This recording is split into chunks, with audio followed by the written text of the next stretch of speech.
तजिए का इरशाद भट्टी साहब ने अभी हमें ज्वाइन किया, उनसे बात करते हैं। भट्टी साहब, सबसे पहले तो ये बताएं कि खान साहब को असेंबली में रहना चाहिए या नहीं वापस आना चाहिए? अब समझ नहीं आ रहा ना, कोई इस्लामाबाद हाई कोर्ट में जो पिटिशन है वो भी कुछ कंफ्यूज कर रही है। तो क्या वापसी का असेंबली में रास्ता तलाश किया जा रहा है या फिर सड़कों पर ही होगी अब ये जद्दोजहद? नहीं, बिल्कुल भी नहीं। वापसी का रास्ता बिल्कुल तलाश नहीं किया जा रहा।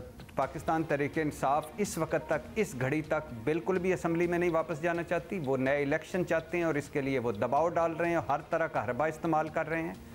और ये जो उन्होंने इस्लामाबाद हाई कोर्ट में एक पटिशन दायर की है, या वो इस्लामाबाद हाई कोर्ट में गए हैं, वो भी इसलिए गए हैं कि ये जो सिलेक्टिव थोड़े थोड़े इस्तीफ़े मंजूर कर रहे थे स्पीकर, वो उसके ख़िलाफ़ गए हैं कि स्पीकर एक तो ज़ाब्ते की कार्रवाई नहीं कर रहे, और दूसरे जब हमने मुकम्मल इस्तीफ़े दिए थे तो ये 10-10 क्यों कर रहे हैं, लिहाजा इनको ख़त्म किया जाए। ये जो पहले मंजूर हुए हैं और अगला भी, और इकट्ठे मंजूर किए जाएंगे। तो जो सियासत PDM हुकूमत इनके साथ कर रही थी, वही सियासत अब तहरीक-ए-इंसाफ उनके साथ कर रही है। मगर इस वक्त, इस घड़ी तक, ना इमरान खान साहब वापस जाना चाहते हैं असम्बली में, ना तहरीक-ए-इंसाफ वापस जाना चाहती है, ना कोई रास्ता तलाश किया जा रहा है। Very interesting. मतलब ये लिटरली एक game of thrones type situation है कि 10 इस्तीफ़े दिए हों लेकिन हम सिलेक्ट करेंगे 100 दिए और हम 10 सेलेक्ट करेंगे।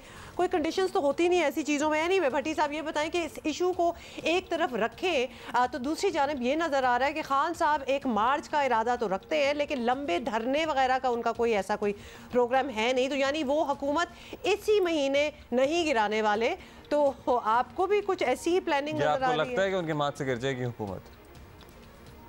मुझे नहीं लगता इस वक्त, इस घड़ी तक इमरान खान साहब के लॉन्ग मार्च से या धरने से ये हुकूमत जाएगी, क्योंकि उसकी वजह यह है कि अभी तो नवंबर की तकर्री होनी है। नैब ख़त्म हो गया, EVM ख़त्म हो गया, केसेस ख़त्म हो रहे हैं और पासपोर्ट्स मिल रहे हैं। कोई लंदन जा रहा है, कोई लंदन से आ रहा है। इसहाक डार साहब वज़ीर ख़जाना बन चुके हैं। तो अभी लेकिन इसके अलावा बहुत कुछ होना बाकी है। नवाज़ शरीफ साहब की वापसी बाकी है।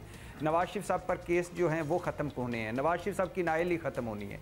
इसके लिए हो सकता है पंजाब हुकूमत चाहिए मुस्लिम लीग को या PDM को, और इसके लिए हो सकता है अभी के और फिर जो सबसे इम्पॉर्टेंट बात है कि इस मौजूदा कारकर्दगी, जो बदतरीन कारकर्दगी है 5-6 महीने में इस हुकूमत की, अपने दावों, वादों और नारों के बरक्स, और इमरान खान की इस मकबूलियत के को सामने रख कर PDM क्यों चाहेगी कि वो इलेक्शन में जाए और बुरी तरह हार जाए?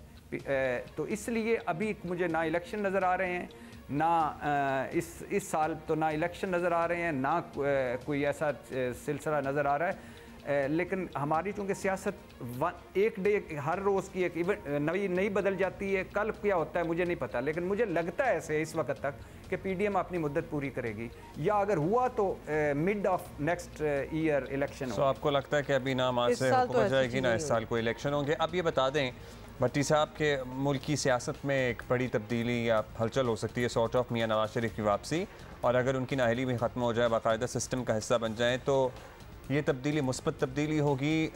मतलब would it heal the system, या फिर आपको लगता है कि अब कोई फ़र्क नहीं पड़ता इससे? क्या मासूम सवाल है, क्या इसका मैं मासूम जवाब दूँ? दायरों में घूमती सियासत और हम बदनसीब लोग जहाँ से चले थे, ये तो वही जगह है, बिछड़े थे हम जहाँ से 2-4 साल पहले इसी जगह पे थे, और आज 2-4 साल बाद इसी जगह पे हैं। तो ज़ाहिर है वक्त बदल चुका है, लॉन्ड्री खुल चुकी है 24/7, नए पुराने दाग मिट रहे हैं, नए लग रहे हैं। इस वक्त, इस घड़ी, हो सकता है मुझसे कोई इत्तफाक ना करे, नवाज़ शरीफ साहब इररेलीवेंट हो चुके हैं। मुस्लिम लीग नून के लिए ज़ाहिर है वो रेलिवेंट हैं और वो आएंगे भी, मगर इमरान खान जिस सतह पर चीज़ों को ले जा चुके हैं वहाँ नवाज़ शरीफ साहब इररेलीवेंट हो चुके हैं। क्यों? क्योंकि उनके पास कुछ कहने को है ही नहीं। क्या है? एक बयानिया था सिविलियन बालादस्ती का, ख़त्म हो गया। एक वोट को इज़्ज़त दो का बयानिया था, ख़त्म हो गया। एक इनकलाबी बयानिया था, ख़त्म हो गया। एक मज़ाहमती बयानिया था, ख़त्म हो गया।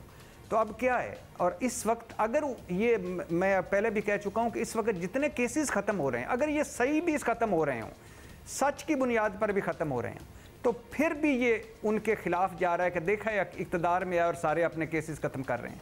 तो लिहाजा नवाज़ शरीफ साहब इस वक्त बड़े क्राइसिस में हैं, मुस्लिम लीग नून क्राइसिस में है, PDM क्राइसिस में है। कल क्या होता है मुझे कोई पता नहीं। और मुस्बत और मनफी, हमारा कौम, हमारा मुल्क इससे आगे गुजर चुका है। जो मसाइल हमारे हैं उसमें मुझे नहीं लगता कि किसी के आने से कोई मुस्बत होगा या मनफी होगा। हम इन चीज़ों से आगे निकल चुके हैं। That makes sense. बहुत शुक्रिया आपका शान भट्टी साहब, आपने वक्त दिया। आप कह रहे हैं कि नवाज शरीफ साहब इस वक्त रेलेवेंट हो चुके हैं क्योंकि इमरान खान साहब इररेलेवेंट हो चुके हैं। इमरान खान साहब उस नहज पे चीज़ों को ले गए हैं जहाँ पे इनकी रेलेवेंस बनती नहीं है। खैर लेट्स सी, ये तो वक्त बताएगा कौन रेलेवेंट है कौन इररेलेवेंट।